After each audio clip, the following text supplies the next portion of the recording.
कुर्सी होते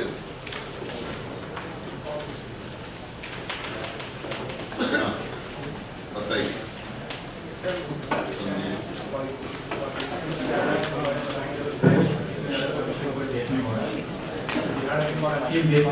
विकासशील प्रदेश में भी आने वाले समय में जैसा कि विकसित प्रदेशों में की समस्या है वो आने वाली है।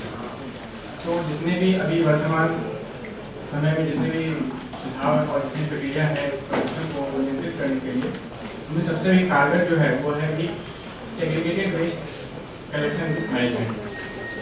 अभी तक में समय जो पॉल्यूशन है उसमें सबसे बड़ा प्रॉब्लम होता है कि मिक्स पॉल्यूशन। हम लोग एक मेथड को यूज करके पूरा कचरा को डंप नहीं कर सकते, क्योंकि साथ में जो रहता है वो प्लास्टिक भी है, कागज भी है, खाने का सामान बहुत सारी चीजें। तो मेरा सुझाव है कि हम अपने घर में, क्योंकि एक बार कचरा जमा हो गया उसका रोज सड़ना पड़ रहा है, उसके बाद ये पॉसिबल नहीं उसको अलग अलग किया जाए, वो बहुत मुश्किल काम है। जो लोग करते हैं वो करते हैं, वो पूरा नहीं करते। तो यहाँ पे सभी जनता से अनुरोध रहे मेरा कि अपने घर में वेस्ट कलेक्ट करें, पर बस 3 प्रकार के कलेक्ट, प्लास्टिक अलग, कागज अलग, खाना अलग। हम लोग कैसा घर से बाहर देखते हैं कि घर में गंदा ना हो, घर में दुर्गंध ना फैले। प्लास्टिक एक ऐसा चीज है जो डंप होता नहीं, डिकम्पोज होता नहीं है। प्लास्टिक अगर 2-4 दिन घर में रह भी गया कोई दिक्कत नहीं है। हम कचरा देखते हैं जो खाद्य पदार्थ है, जो स्मेल आता है 2-3 दिन में, खाद्य पदार्थों के हम लोग क्या कर सकते हैं, उसको जो लोकल में खेत है या प्रति जमीन है वहाँ पे डंप कर सकते हैं। वो कुछ दिन में डिकम्पोज हो जाएगा, उसका फिर ज़्यादा कुछ नहीं करना, वहीं को मिट्टी को उलट पुलट करके वो डिकम्पोज हो जाएगा। लेकिन अगर उसमें प्लास्टिक मिला रहता है तो बहुत मुश्किल होता है, क्योंकि डंपिंग एरिया आउटसाइड टाउन देखें बहुत बुरी स्थिति में है। प्लास्टिक इतना ज़्यादा है कि वो संभव नहीं है उनको फिर से रिकवर करके सब कुछ अलग करना। तो एक इनिशिएटिव ये लेकर कि हर घर में हर ये, और एक ऐसी चीज़ है जो एक अशिक्षित आदमी समझ सकता है कि प्लास्टिक अलग रखना है, कागज अलग, खाना अलग, इसको करके बहुत महंगा। और प्लास्टिक इन सब का यूज भी हो सकता है, जैसे पेपर जो रिसाइकिल करें वो रिसाइकिल हो जाएगा। प्लास्टिक का बहुत सारा यूज, जैसे अभी के समय में नया यूज आया है रोड बनाने में। दूसरा उसे डीजल निकाल करके उसका उपयोग कर सकते हैं, जिसका कि अनुमानित आय 70 रुपये लीटर पड़ता है, लेकिन वो वाहनों में यूज नहीं कर सकता क्योंकि उसमें प्रदूषण ज़्यादा होता है। तो बाहरी क्षेत्रों में उसका इस्तेमाल कर सकते हैं। प्लास्टिक एक अच्छा यूज है और पर्यावरण में प्रदूषण बहुत कंट्रोल हो जाएगा। तो यहाँ पे जितने लोग हैं सबसे मेरा आग्रह है कि लोग अपने घर से आज से स्टार्ट करेंगे। प्लास्टिक अलग, कागज अलग और खाने का चीज़ अलग, ये बहुत जगह इस्तेमाल में है और बहुत कारगर साबित हुआ है। इसका कोई अल्टरनेटिव है ही नहीं, जितना चाहिए कारगर साबित हुआ है। और जितना भी आप गंगा किनारे देखें सब यही तो प्लास्टिक का क्या प्रॉब्लम है वो बताने की जरूरत नहीं है, सबको पता है, बहुत अच्छे से बाहर निकलने समझ आता है। तो एक तो ये है कि इसको सबसे पहले इसमें आम जनता में मीडिया के थ्रू या जैसे भी जो भी माध्यम से जागरूकता फैलाया जाए कि इसको अमल में लाया जाए। क्योंकि हम आज विकसित प्रदेश हैं, हम लोग मतलब इतना कचरा जमा नहीं हुआ। विकसित प्रदेश दिल्ली, कलकत्ता जो पूर्ण उत्तर से ऊपर है, वहाँ का वेस्ट जितना हो चुका है आज उनको मैनेजमेंट करना बहुत मुश्किल है। वेस्ट मैनेजमेंट करना बहुत मुश्किल है। साथ में जब उसका क्वान्टिटी बहुत हो जाता है तो दूसरी मुश्किल आती है क्वान्टिटी को मैनेज करना। वेस्ट मैनेजमेंट अलग, उसका क्वान्टिटी मैनेज के कारण मैनेजमेंट और बढ़ जाता है। तो बेहतर ये होगा कि हम लोग आपसी सहयोग से इसको घर से ही कंट्रोल करके चलें। और ये बहुत मुश्किल काम नहीं है, कोई भी प्लास्टिक का चीज़ अलग उसको अलग रखें, एकदम अलग रखें, और उसके लिए व्यवस्था बनाया जाए कि सरकारी विभाग की तरफ से प्लास्टिक अलग कलेक्ट हो। प्लास्टिक अलग कलेक्ट हो, अगर प्लास्टिक वाले दिन नहीं गया कोई दिक्कत नहीं, घर में स्मेल थोड़ी कर रहा है, वो पड़ा रहेगा।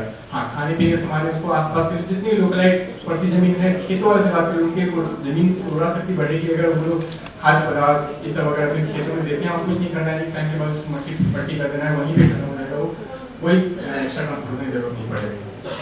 ठीक है सर, ये तो मेरा सुझाव है। एक सुझाव मैं आपसे चाहता हूँ, ये जिस तरह से पर्यावरण में कचरा जमा हो रहा है, उस तरह से कोर्ट में केसेस वगैरह बहुत सारे जमा हो रहे हैं कि मैं अपना एक सुझाव है आपसे चाह रहे हैं कि हम क्या करें। अगर मेरे फैमिली में 17 साल से कोई केस चल रहा है जमीन विवाद, और मुद्दा बस इतना ही है कि सामने वाला पार्टी सोच रहा है कि लेट करके सामने वाला उगता आ जाए, हम लोग कितना दिन करेंगे।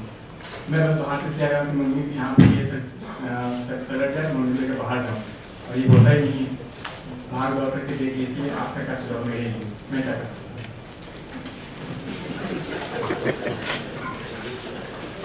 कानूनी प्रक्रिया से वैसे आज 17 साल बीत गए हैं, कुछ समझ नहीं आ रहा। सबकी है। परेशानी तो है सर। बताइए। नमस्कार सर, मैं सड़क के संबंध में बोलना चाह रहा हूँ कि सर सड़क जो है उच्च गुणवत्ता की बननी चाहिए ताकि उसकी ड्यूरेबिलिटी हो, और संभव हो तो ये कि भागुल हो तो उस पर रबड़ की सीट का एक मोटा सीट बिछा दे जो कि वो ड्यूरेबिलिटी बढ़े सड़क की। और सड़क चौड़ी करने के लिए सर नाले को बढ़ाया जा सकता है, वो सड़क के लेवल में रखे, और आवासीय क्षेत्र जहाँ भी बन है सर उसको पहले से अधिग्रहित करके चौड़ी सड़क और ड्रेनेज के साथ डेवलप किया जाए तो ये ज़्यादा अच्छा रहेगा सर। और सड़क के किनारे सर ईंट का फ्लैग का बस दे दिया जाना चाहिए, क्योंकि गाड़ी उतारनी पड़ती है कभी कभी लोगों को, और वो सड़क जनरली आम रोड से ऊँचा होता है। और सबसे सड़क बनने के बाद उसका मेंटेनेंस जो है सबसे ज़्यादा जरूरी है, जो कि हो नहीं पाता है। सड़क तो बन जाती है, टूट जाती है, फिर कोई मेंटेनेंस नहीं होता है। तो ये जैसे कि प्रधानमंत्री सड़क योजना में भी आपने बताया कि एक ऐप है जिसके द्वारा दिया जा सकता है, तो इस तरह की एक व्यवस्था हो कि कहीं भी सड़क टूटे तो उसकी सूचना दी जा सके। और सर सड़क के इंक्रोचमेंट जो है दो तरह से होता है, एक तो वेंडर के द्वारा, तो जो वर्तमान वेंडर है सर उसको शिफ्ट किया जाए। जैसे सर कनाट प्लेस में पार्क के नीचे एक ज़मीन बना के डेवलप करके दिया जा सकता है कि जहाँ पार्क है उसके ज़मीन के नीचे वो डेवलप करके लोगों को जगह दिया जाता है, तो स्टेशन के नज़दीक जो काफ़ी रस है वो घटाया जा सकता है सर। और दूसरी जगह जहाँ कम ट्रैफिक है वहाँ को शिफ्ट किया जा सकता है। और फर्दर कभी वेंडर उस पर आए नहीं, इसकी व्यवस्था हमेशा होनी चाहिए सर। एक बार हटने के बाद फिर जगह छोड़ दी जाएगी तो फिर हो ही जाता है, तो इस बात की व्यवस्था होनी चाहिए। और दूसरा सर लोग घर भी बनाते हैं तो उसको घर को बना लेते हैं अपनी ज़मीन में, सीढ़ी उनकी सड़क पे ही रहती है, तो ये सब तो हमेशा जो है स्थानीय स्तर पर मॉनिटरिंग इसकी होनी चाहिए। और सर सड़क पे ट्रैफिक काफ़ी ज़्यादा रहता है, तो यदि लोकल ट्रांसपोर्ट ज़्यादा ये बेहतर हो तो लोग अपनी गाड़ी को छोड़ के भी लोकल ट्रांसपोर्ट से यूज़ करेंगे सर, तो अच्छा रहेगा। और सर अवेयरनेस जो है वो सबसे ज़्यादा जरूरी है, वो मीडिया के माध्यम से, और संभव हो तो बच्चों को शुरू से ही हर चीज़ों के प्रति अवेयरनेस होना चाहिए कि हमें किस तरह सड़क की देखभाल करनी चाहिए, ये एक अच्छे नागरिक बनने चाहिए, ये शुरू से ही देना चाहिए। और सड़क पर डिवाइडर सर जनरली देखते हैं कि वो सीमेंटेड बनती है जो ज़्यादा स्पेस देता है। यदि लोहे का डिवाइडर बना दिया जाए जो मूवेबल हो, जरूरत पड़ी तो उसको हम साइड में भी दो एक कर देंगे, अलग हो जाएगा, तो वो ज़्यादा बेहतर है।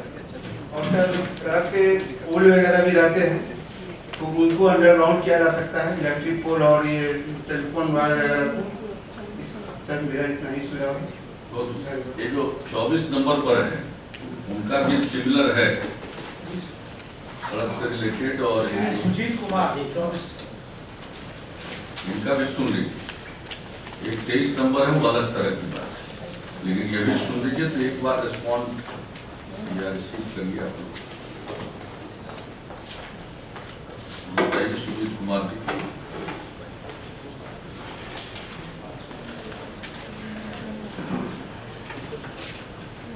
मेरा सुझाव है मोहल्ला के रोड पर अतिक्रमण। पटना शहर में हम सभी जगह पर सड़क किनारे मकान, मॉल, अपार्टमेंट, हॉस्पिटल बनाते हैं। ये लोग अपनी पूरी ज़मीन का उपयोग कर लेते हैं, उसके उपरांत बाउंड्री वॉल सड़क की ज़मीन पर बना लेते हैं। अपने गेट के सामने रोड से मिलाने के लिए स्लोपिंग बना लेते हैं, जिससे सड़क की चौड़ाई कम हो जाती है। अगर एक गली में गलती से एक दूसरे छोर से गाड़ी प्रवेश कर जाए तो लोगों को बाहर निकलने में काफ़ी मशक्क़त करनी पड़ती है, तब जाकर वो बाहर निकल पाते हैं। ये समस्या किसी खास मोहल्ले की नहीं बल्कि पूरे शहर की है। इस समस्या का समाधान होना अति आवश्यक है। पार्किंग का शहर में भीड़ को देखते हुए जगह जगह पार्किंग की व्यवस्था की गई है, पर अधिकांश पार्किंग में ठेला लगाकर फास्ट फूड की दुकानें, सब्जी की दुकानें, गाड़ी व्यापार करने वाले, गैरेज खोलकर काज करने वाले कब्जा जमाए बैठे हुए हैं, जिससे लोगों को काफ़ी परेशानी से सही जगह पर अपनी गाड़ी पार्क कर पाते हैं। इस पर ध्यान देने को आवश्यक कार्रवाई कर खत्म किया जा सकता है।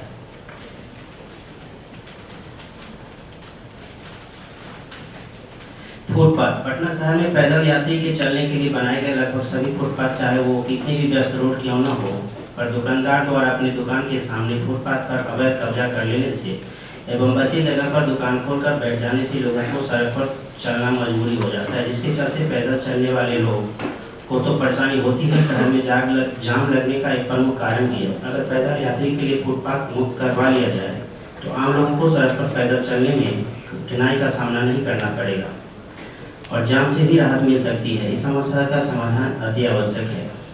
सफाई। हमारे शहर को स्वच्छ बनाने के लिए प्रति एक ठोस कदम उठाने की जरूरत है। जगह जगह गंदगी इतनी जमा हो जाती है कि पूरा सड़क पर आ जाती है। लोग उस कूड़ा पर चलने को मजबूर हैं, जिससे तरह तरह की बीमारी उत्पन्न होने की संभावना अधिक हो जाती है। इस समस्या के समाधान के लिए हम एक सुझाव देना चाहते हैं।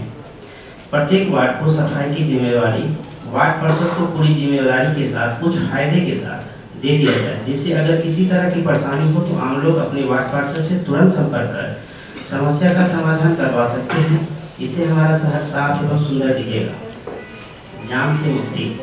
पटना शहर में जाम एक बड़ी समस्या है। सही समय पर किसी एक जगह से दूसरे जगह पहुंचने पर काफी मशक्कत करने के बाद हम पहुंच पाते हैं, जिसके समाधान के लिए सर्वप्रथम ऑटो रिक्शा को रूट बाय परमिट देने, वन वे प्रक्रिया को ठोस तरीके से लागू करने एवं ट्रैफिक लाइट को सभी जगह पर लागू करने से समस्या लगभग हल हो सकता है। इससे आम पाने में कठिनाई नहीं होगी। आप बताइए। सर सर्वप्रथम कई इश्यूज उठे। एक तो सर्वप्रथम कूड़े के बारे में सॉलिड वेस्ट मैनेजमेंट रूल्स जो 2016 का बना है केंद्र सरकार द्वारा, उसमें भी सेग्रीगेशन एट सोर्स का प्रावधान कंपलसरी हो गया है। जो आप बता रहे थे सेग्रीगेशन एट सोर्स की, आप ऑर्गेनिक का अलग रखिए, इनऑर्गेनिक का अलग रखिए, और उसको जो ऑर्गेनिक होता है उसका डेली पिकअप होना है ताकि उसको कंपोस्ट इत्यादि बन सके, और इनऑर्गेनिक को रैक पिकर्स के साथ करके उनके माध्यम से कराना है, जो ज़्यादा अवधि में उठेगा। तो जहाँ तक डोर टू डोर कलेक्शन का पटना का सवाल है सर, जैसा हमने बताया कि पूर्व में भी उसका टेंडर हुआ था, असफल हुआ, और जो नया टेंडर पटना नगर निगम ने किया है वो आज उसको गिर रहा है टेंडर, और आउटसोर्सिंग के माध्यम से करने का वो बात है। तो उसमें भी अभी तक सेग्रीगेशन एट सोर्स का इन्होंने प्रावधान नहीं किया है, परंतु जब एक बार इनका डोर टू डोर कलेक्शन चालू हो जाता है तो उसी के माध्यम से सेग्रीगेशन और सोर्स का नेक्स्ट स्टेप हो सकता है। तो ये आज हो जाता है तो hopefully with in this month उनका डोर टू डोर कलेक्शन चालू हो जाएगा सर। जहाँ तक उसके बाद जब कलेक्शन करना होता है उसको कहीं सेंट्रलाइज कोई कूड़े का पॉइंट डस्टबिन में रखना होता है, फिर किसी न किसी इक्विपमेंट के माध्यम से उठाना पड़ता है। इनको बहुत सारे इक्विपमेंट आज के दिन खरीद लिए गए हैं, पैसे सरकार ने भी काफ़ी दिए हैं, तो थोड़ा और ऑर्गेनाइज करने की आवश्यकता है ताकि जो डस्टबिन है उसको सही जगह पर रहें। जो शिकायत है लॉ कॉलेज और अपने जगह पर कूड़ा खुला रहता है, वहाँ डस्टबिन रहना चाहिए बड़ा वाला, और डंपर प्रेशर हाईवा सब आज के दिन काफ़ी परिपूर्ण है पटना नगर निगम। उसके बाद इनकी दूसरी समस्या सर है कि इंटरमीडिएट डंपिंग स्टेशन जगह जगह इनको जरूरत पड़ता है, क्योंकि एक साथ सारा कूड़ा रामचक बैरिया नहीं जा पाता है, और रामचक बैरिया का डिस्टेंस भी बहुत ज़्यादा है। तो इंटरमीडिएट डंपिंग स्टेशन इनको प्रॉब्लम हो गया है। 2-3 जगह जो थे वो जगह भी खत्म हो रहे हैं। राजेंद्र नगर स्टेडियम के बगल में भी एक था और 2-3 जगह था, वो एक बड़ी समस्या हो गई है। इनको जगह ही नहीं है जहाँ पर कूड़ा फेंकने की, हर जगह शिकायत हो जाता है जब भी इंटरमीडिएट डंपिंग स्टेशन बनाते हैं। एक फाइनल जो उसके बाद सर होता है कि वेस्ट टू कंपोस्ट या वेस्ट टू एनर्जी में कन्वर्ट किया जाएगा। तो वेस्ट टू कंपोस्ट के लिए, वेस्ट प्रोसेसिंग प्लांट के लिए पूरे स्टेट में हमने मॉडल RFP बना के पूरे हर नगर निकाय को भेजा है सर। इसमें ऑप्शन दिया है या तो डिसेंट्रलाइज वेस्ट टू कंपोस्ट बनाएं या centralise waste to compost plant बनाएं। पटना जहाँ तक है 4-5 जो नगर निकाय पटना और उसके आसपास है, उसमें वेस्ट टू एनर्जी प्लांट लग रहा है इनका, जो कि रामचक बैरिया में। वहाँ पर लैंडफिल साइट डेवलप हो गया है, कूड़ा जाने लगा है, लेकिन वेस्ट टू एनर्जी प्लांट में टाइम लग रहा है। इनका कुछ एग्रीमेंट इन लोगों को चेंज करना है, और उसके बाद वेस्ट टू एनर्जी प्लांट लगने में उसका फाइनेंशियल क्लोजर होने के बाद वो भी चालू हो जाएगा सर। तो कूड़े का एक पूरी व्यवस्था नए सॉलिड वेस्ट मैनेजमेंट रूल्स में भी आ गया है, क्योंकि पूरे राज्य में करना है, उसमें काफ़ी अवेयरनेस भी चाहिए और काफ़ी उसमें काम भी करने की आवश्यकता है। नगर निगम पटना सर पहल की है, और आज के बाद जो आज टेंडर गिर रहा है उसके बाद hopefully door to door collection चालू करके नेक्स्ट स्टेज पर आ जाएंगे। अभी सर करेंटली हम लोग प्रकाशोत्सव का काम करा रहे हैं, उसमें काफ़ी इनको आउटसोर्सिंग के माध्यम से भी 3 वार्ड को दिया गया है। बाकी इसको काफ़ी लेबर के और सामान के लिए पैसे भी दिए गए हैं, उनके माध्यम से काम अभी ऑल शिफ्ट, कई जगह 2 शिफ्ट, कई जगह 3 शिफ्ट का इनको इंतजाम करना है।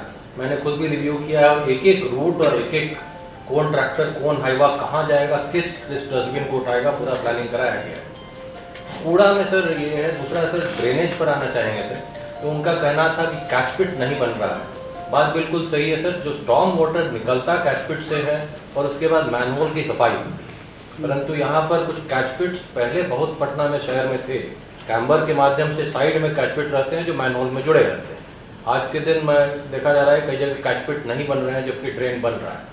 एसेंशियल बहुत सही सुझाव है सर, हम लोग इसको सब जगह बताएंगे भी।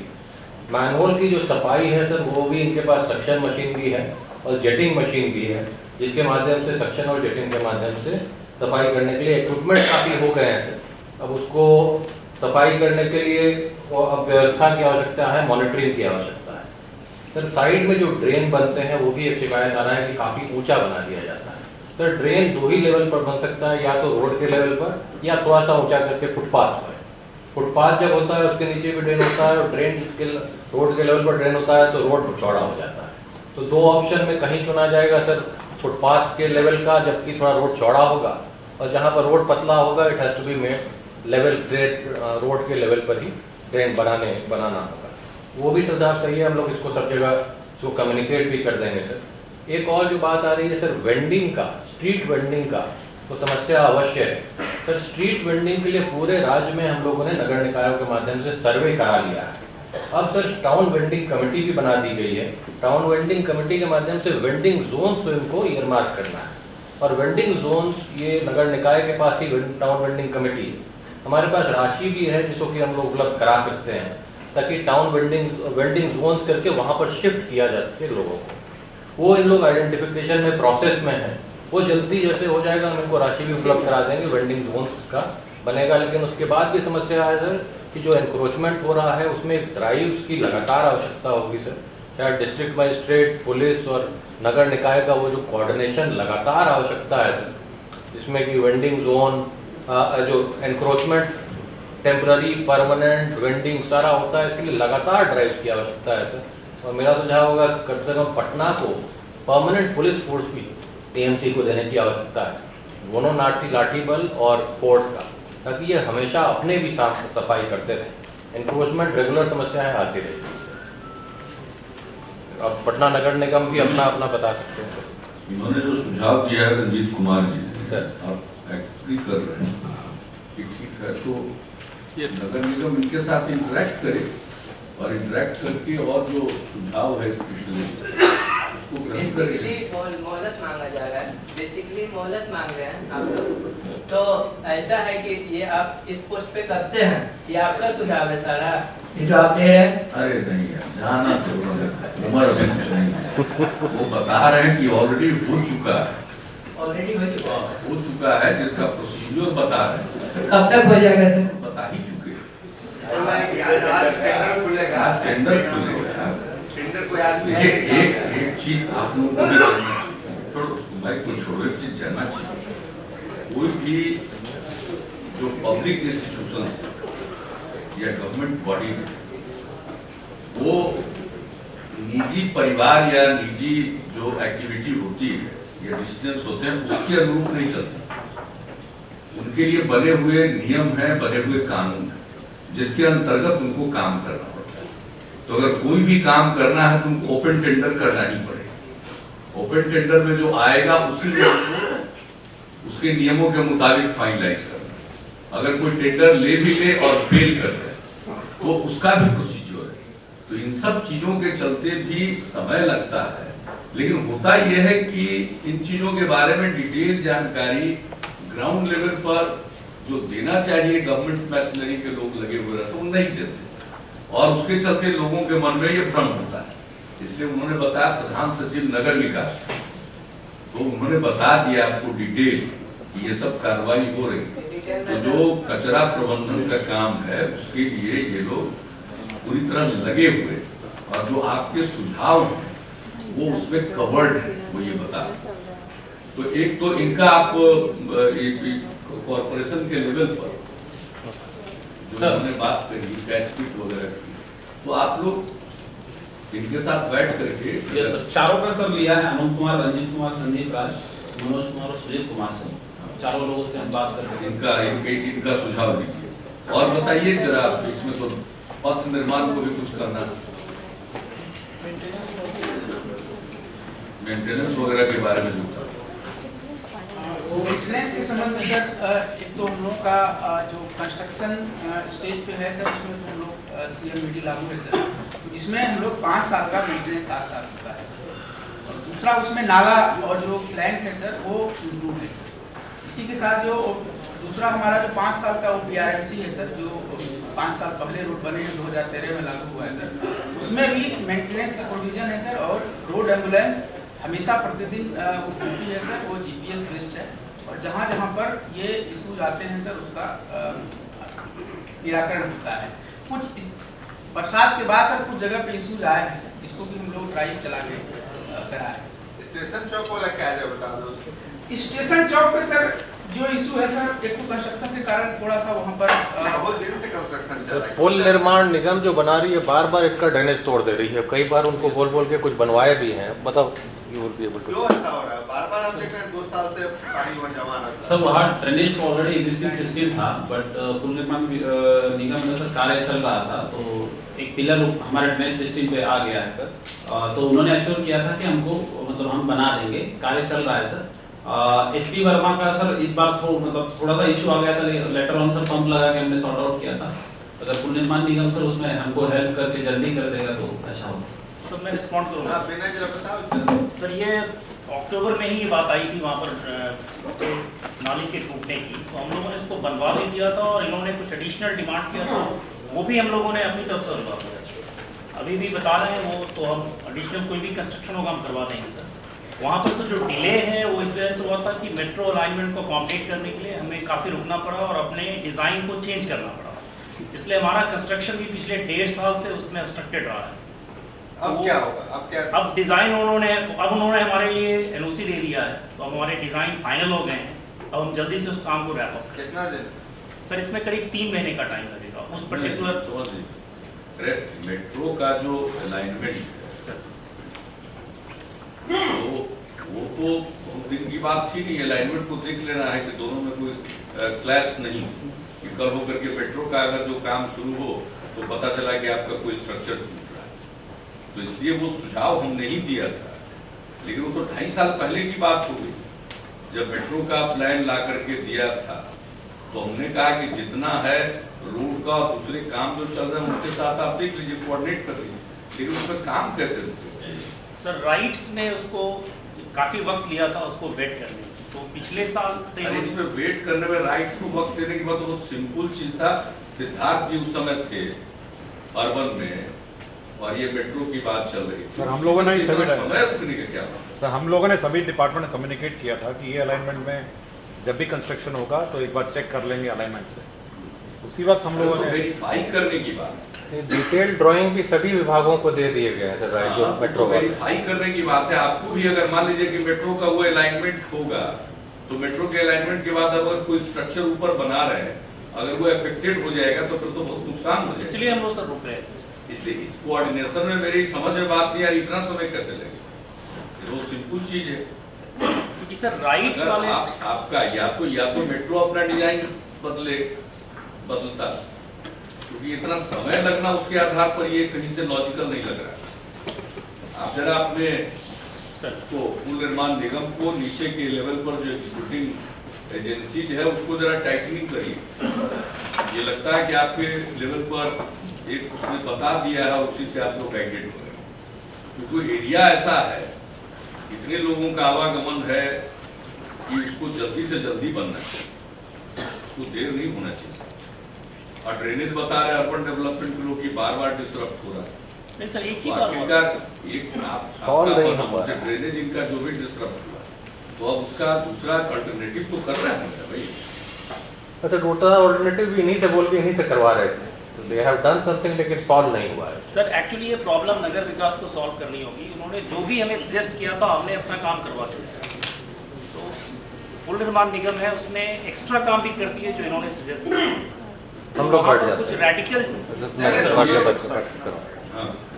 उस पर वहाँ पर कुछ रेडिकली सोचना पड़ेगा। नहीं तो दोनों बैठो ना, जो रेडिकल बैठे पहले भी बैठे हैं, बैठ के करा सामान करोगे हम लोग, सामान हम लोग जल्दी चाहते हैं और परमानेंट इंटर डिपार्टमेंटल इश्यूज हो गए या मेरा लेवल पे आ जाओ, तुम दोनों आ जाओ मेरा लेवल। नहीं, कोई ऐसा डिस्प्यूट का इशू नहीं है सर। हाँ नहीं, इसलिए लेकिन रिजल्ट आउटकम होना चाहिए 3 महीना। जब बुद्ध स्मृति पार्क जाते हैं बिना कोई नोटिस के, तो उसके बाहर पानी देखते हैं, तो आप सोच सकते होंगे कि हमको कितना बुरा लगता हो। अगर प्लान्ड और पहले से सूचित जाते हैं तो ठीक लगता है, लेकिन अचानक पहुंचते हैं तो हमको तो दिखाई पड़ता है पानी। तो इसलिए अब बहुत दिनों से हो रहा है, और ये दोनों को ओवरब्रिज को लिंक करने का तो आइडिया हम लोगों का था, लेकिन इतना देर लगेगा एग्जीक्यूट होने में, क्योंकि बाकी उसका सब प्रॉब्लम को रिजॉल्व किया गया। तो ये जरूर देख लीजिए, ये लोग तो भोगी हैं, उस हिसाब से बता रहे हैं। ठीक, संख्या 23 सनी कुमार समस्तीपुर। तो बताइए क्या बात करेंगे। क्या करता है ये जो फिलर 23 नंबर चलिए।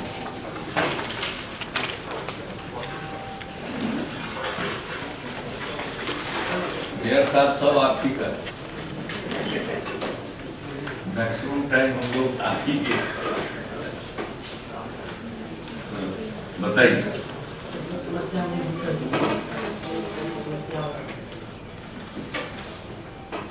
आप बताइए। अच्छा, ये समस्तीपुर पटना का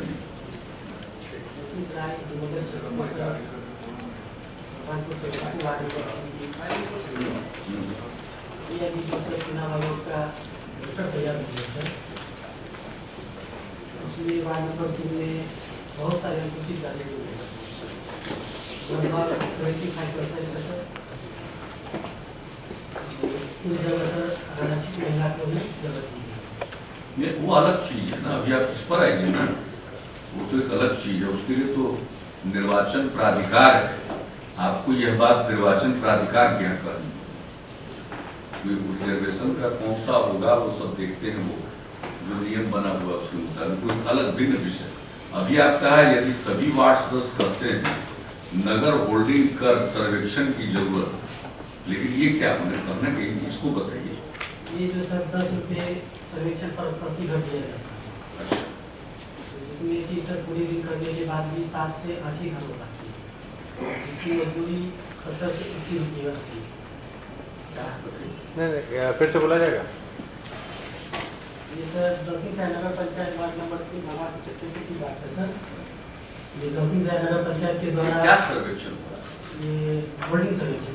होल्डिंग सर्वेक्षण सर यहाँ से बिल्कुल नहीं कहा गया, नगर निकाय खुद ही करा रहा है, क्योंकि नहीं, इनका कहना ये है कि भाई दिन भर में 8 या 7 घर हो पाते और एक घर के सर्वेक्षण का 10 रुपया मिलता है, तो पूरे दिन का 70 से 80 रुपया मिलता है। ये कह रहे हैं ना, ये बता इस पर का हुआ क्या चीज का सर्वेक्षण करते हैं, होल्डिंग का क्या चीज पूछते हैं?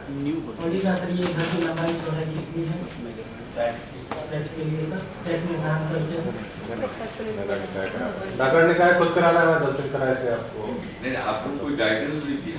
नहीं, इसके लिए नहीं गाइडेंस दिया गया है कि किस तरह से सर्वे कराएंगे। वो लोग खुद ही कराते हैं अपना सर्वे, लेकिन इनका दक्षिण सराय का मुझे पता है। देखिए इनकी समस्या तो मूल चीज ये है कि इस तरह का सर्वेक्षण जब करते हैं लोग, इस बात को ख्याल करना ही चाहिए कि अगर किसी को तो मिनिमम वेज भी तो ध्यान में रखिएगा। इसके लिए सर पुलिस आपको जानकारी दे दी गई है, लेकिन वो मानने के लिए तैयार नहीं है। वो कहते हैं कि आप सर एक व्यक्ति से सर एक सर्वेक्षण भर्ती नहीं हो सकती, मैक्सिमम 2 आदमी की जरूरत है। उसमें सर से हमारी बात हुई तो सर कहते हैं कि 10 रुपये के बजाय या 2 आदमी मिलकर 8-10 रुपये के भी काम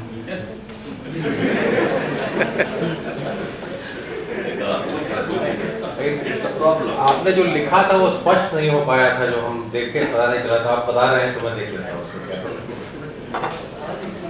ये तो काम है, सीरियस नेचर का काम। 14-15 से सर हम काम कर रहे हैं सर, उसके बाद भी लगभग अभी तो कुछ करना ही नहीं होता है, ये अभी बैठे हुए हैं सर।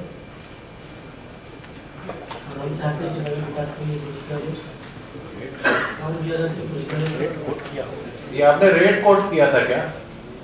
रेट कोट किया होगा, टेंडर किया गया होगा उसमें? नहीं सर, टेंडर नहीं किया गया। कैसे आपका चयन हुआ? चेयरमैन साहब के द्वारा किया गया।